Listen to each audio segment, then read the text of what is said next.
Tumingin si Jesus sa mga alagad at sinabi, Mapalad kayong mga dukha, sapagkat kayo'y paghaharian ng Diyos.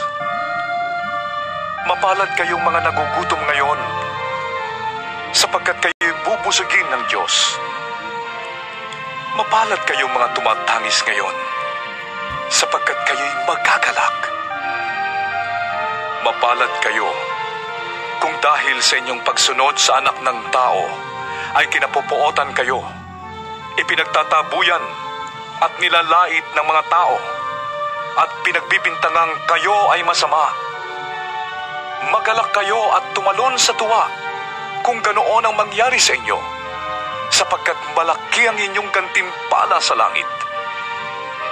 Ganoon din ang ginawa ng kanilang mga ninuno sa mga propeta.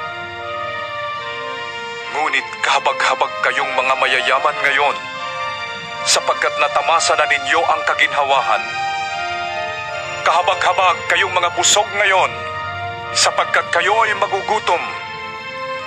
Kahabag-habag kayong mga tumatawa ngayon, sapagkat kayo'y magdadalamhati at magsisitangis.